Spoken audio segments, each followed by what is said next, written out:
Okay, today we're going to talk about the elements and principles of design.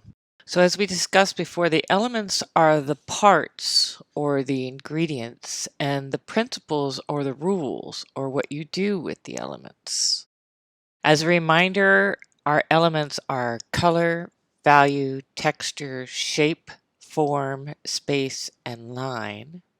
And now we have our principles or what we're going to do with those things. And that is contrast, emphasis, balance, unity, pattern, rhythm, and movement. So, first, let's talk about contrast. Contrast is the juxtaposition of different elements in order to highlight their differences. Contrast is about total opposites: big, small, classic, contemporary, thick, thin, red, black. The more opposite, the better. So in this Saul Bass poster, the flames are huge and bright red in contrast to the type at the bottom.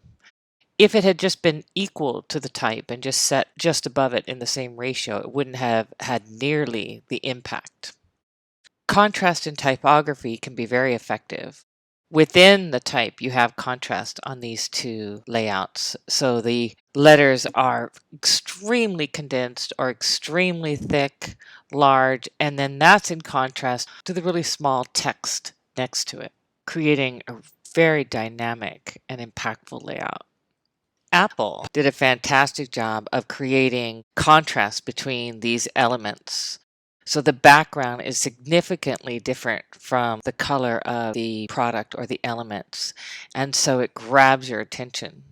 In this Fred Woodward layout for Rolling Stone magazine, you could see with the typography, he's saying Mr. Big with the largest type he can fit on the page. And so there's contrast in that, the meaning of the word and then the way the word is set. This poster has the contrast of the texture with the typography. So you have this very large giraffe that's wrapping around this large, tall type. There's contrast in the color of the type with the background. There's contrast in the texture of the giraffe up next to the type, the size of the type in relation to the text. Very effective, high contrast layout. Here's another Rolling Stone editorial that has fantastic contrast, not only of the hand drawn type in very high contrast black and white, but also around the image is white to even emphasize it more. So the type and the background are in high contrast, the texture is high contrast, everything about it very effective, hard to ignore. The Mad Men logo and layouts they use to promote the show are very good examples of high contrast. We have red and white type right next to each other. The figure is black, the background is white. The entire layout is very high contrast and effective. The second principle is emphasis, where attention is focused on a single important area of a design. This can be done with contrasting size, color, position. So in this case, the black is used to make it stand out. It can also be a different shape or a different style. The focal point should dominate the design. This spread holds together tight while clearly emphasizing DiCaprio in the rearview mirror. This unique photo for Steve Madden shoes brings in a visual of the whole city, and yet with color and size and proximity tells us what the ad is about. Without even reading it, we know they are selling those red shoes. No question what this spread is emphasizing. It's Arnold Schwarzenegger, both by the shape around him, the white space, the size of the type, the perfect circle that's around him. It's clear this is where you want to look. This spiral in blue and black with one white dot next to the name of the product that's also in white clearly tells you of everything in this ad. That's where they want you to look, right there. By making the type the same material as the Joker's distorted smile, the tone and importance of this character has been set. No matter what's going on in this ad, this is where they want you to look. With exaggerated shapes, The belly has been given emphasis for this poster of a theater play about hunger.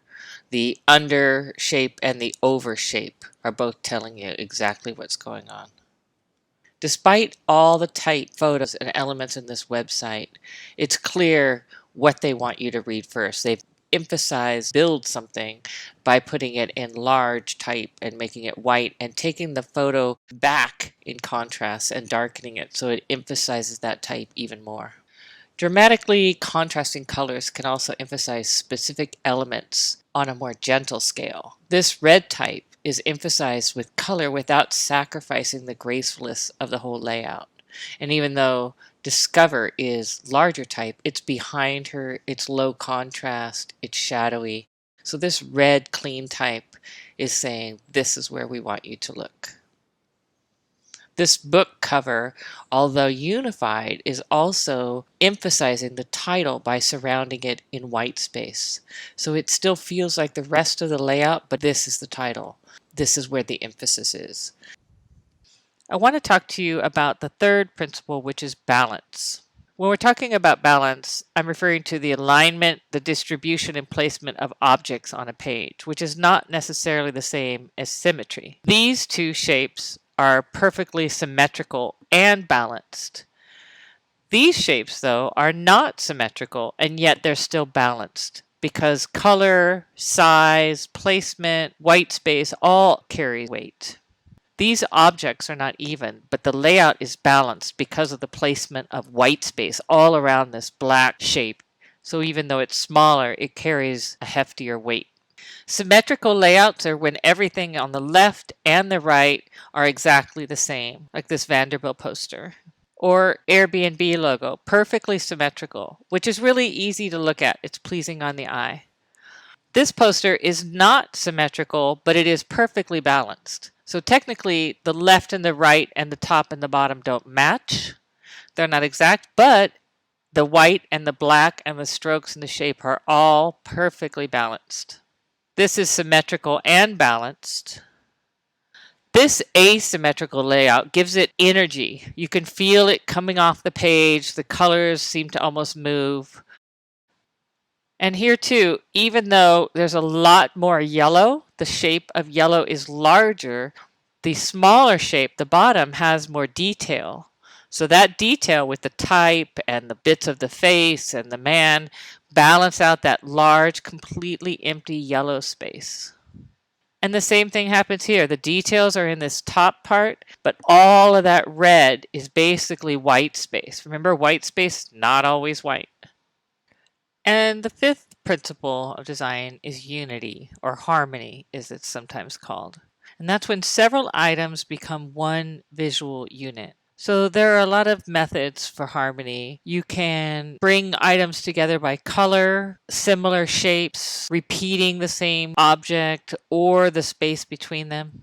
This one of Tyson, you can see that all of the letter forms of his name have the same image filling them, which brings them all together. And then the color of the type and the way that it fits in the last shape brings this all together and gives it unity. In this Linda Hand poster, repeated shapes, so you have hands that are repeating themselves, even though they're changing colors from red to blue to yellow, but they're repeated element. And then you have the letters are all the same type, same size, and everything is the same color scheme, and there's an equal space around the letters and the hands, and that's what unifies this. In this poster, the recurring size of the type and the position of it on its side, the color, everything shares one of the three colors in the scheme, and it's all centered around the one same object, giving it a very unified design. All these images on the left, because of the way they're placed equally apart and have a similar background, they appear as one image. And also the colors repeating on the pulled out of the photo and put into the type unifies it also. One continuous line made up of all these colors and all this type, because it's continuous and they all are sandwiched together in this, it appears as one item. The whole poster has the look of one unified element. color, typeface, the distance that these pieces all have between each other are what unifies this. And even the type at the top, the grid, a grid can unify a design also.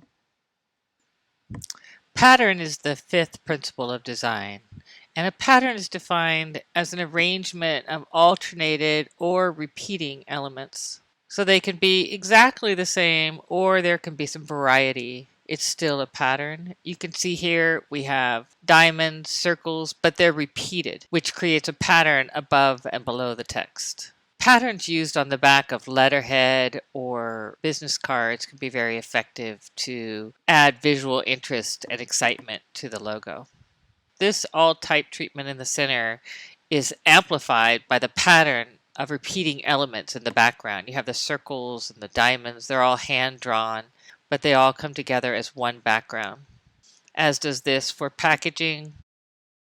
Even these kernels of corn are patterned. They're repeating of the same shapes over and over again, and it comes together as one element. The teeth are one, and then the corn kernels are the other. Even type can make a pattern.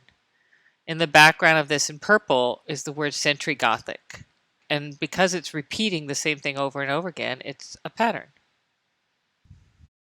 The sixth principle of design is rhythm, where elements are used to create a visual tempo. So they're not going in any one direction necessarily, but kind of bouncing around and a kind of dance-like movement. So you can see it in this Herbert Bayer poster where the top shapes are almost like ribbons moving through. Here's another good example of rhythm with the shapes going through this poster. It's organized and rhythmic, but not expected. These elements are moved around and used to create a rhythm to this. They're woven through the type and around. It's almost like a pattern, except for it's with movement. Aaron Draplin does a good job of using rhythm in his designs. If you've never checked out his work, you should. This poster is a good example of rhythm. These shapes are used in an almost random fashion to create a rhythmic movement. The last and seventh principle of design that I want to talk to you about today is movement, or the use of recurring elements to direct the eye through the layout. Instead of the dance-like movement we see with rhythm, this principle is really about leading the eye somewhere. Your eye has to travel from one letter to the next. What does Conan O'Brien have that you don't? So it's literally leading your eye right along those letters. As is this one, it's taking you from the E straight to the other E by use of color, shape, contrast.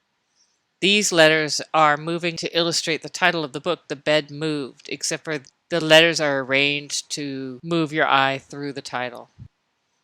Color and shape both move your eye from the small figure at the top all the way down the drips to the end.